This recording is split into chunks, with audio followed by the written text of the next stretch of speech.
Comment allez-vous mes ambassadeurs? J'espère que chacun de vous a bien débuté l'année. C'est vrai que ça fait longtemps que je n'ai pas fait de vidéos, de petits conseils.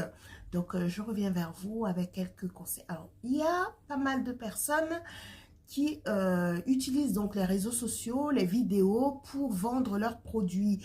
Alors, également, je sais que beaucoup d'entre vous travaillent énormément sur le contenu de leurs vidéos. C'est pour ça que je venais avec 2-3 conseils. Moi, quand j'étais plus jeune, j'avais du mal à faire des photos, à faire des vidéos. Je ne me trouvais pas photogénique.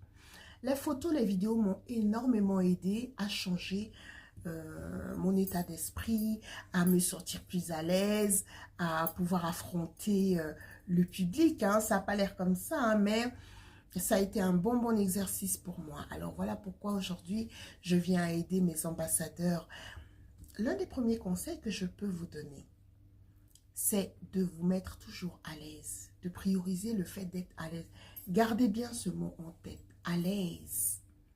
Des vêtements dans lesquels vous êtes à l'aise, avec des couleurs qui vous ressemblent, avec des couleurs qui vous plaisent, des couleurs qui sont en fonction de votre carnation, des vêtements adaptés à votre morphologie. Pourquoi? Parce que si vous voulez faire une jolie photo, il faut que vous soyez dans un vêtement où vous êtes bien.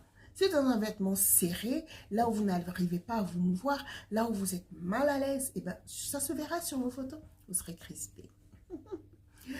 J'aimerais également vous dire que quand vous faites une photo, ayez toujours en idée que, ben voilà, des belles pensées, des pensées sur des choses qui vous font plaisir.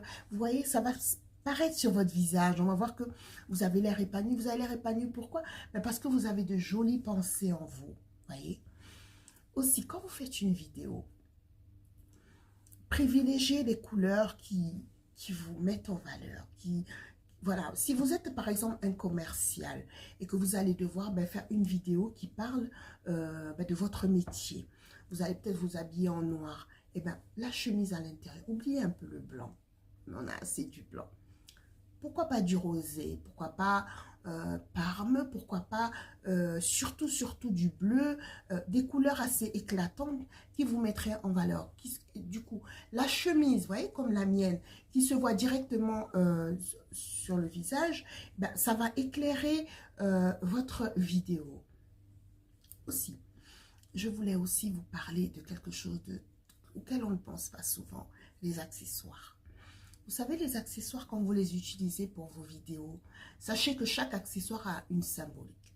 Quand vous mettez un accessoire volumineux, des boucles d'oreilles volumineuses, des bijoux volumineux, ce serait pas mal adapté pour des vidéos afro, chic, qui parlent un peu de votre ethnie, de votre origine, des vidéos comme ça. Mais quand vous allez utiliser, par exemple, un contenu pour des personnes qui sont d'une certaine classe, d'une certaine posture dans la société, vous allez plutôt utiliser donc des bijoux en perles, des bijoux en or, ça dépend. Donc, quand vous utilisez vos bijoux, vos accessoires, sachez à qui vous voulez parler.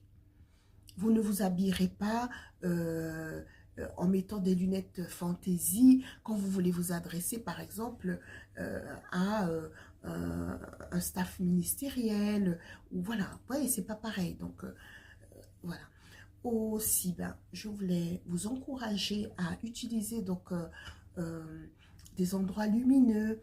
Si vous êtes habillé en blanc, évitez que le fond soit blanc, s'il vous plaît.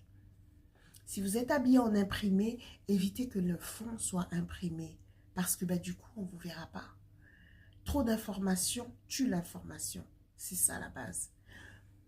Je suis contente d'avoir pu vous donner ces quelques petits conseils. C'est court, mais prenez le temps, si vous avez besoin de conseils davantage, de m'écrire et je vous répondrai dans la barre. Ou alors, prenez aussi le temps de me contacter pour un coaching dans ce sens-là. Je vous souhaite le meilleur. Pourquoi?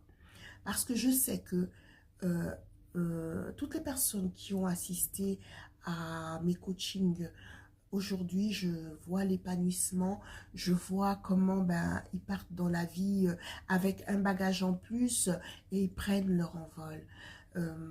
Je vous souhaite le meilleur. Je souhaite une bonne fête des grands-mères à toutes les mamies. Je souhaite également d'avance une bonne fête de la femme à ceux qui ne m'écouteront pas d'ici là. Là, le fait que nous parlons des droits de la femme, c'est quelque chose dont je ferai une vidéo un peu plus tard parce que ça me concerne pleinement. À ma team du Bénin, je vous fais un gros coucou et à ma team du Gabon et du Cameroun également. À ma team du Congo, je vous embrasse très fort. Je souhaite que chacun de vous atteigne ses objectifs, que chacun de vous aille de l'avant. Les temps sont difficiles, mais au travers de ces difficultés se trouvent les opportunités. Ne l'oubliez pas, mes ambassadeurs. N'oubliez pas de partager, de liker, de partager à votre entourage pour avoir encore plus d'abonnés. Likez pour pouvoir faire monter l'algorithme. Et surtout, surtout, mettez-moi des petits commentaires de suggestions pour que je sache ce que vous attendez, quelles sont vos questions et comment vous aider au mieux. Salut à vous!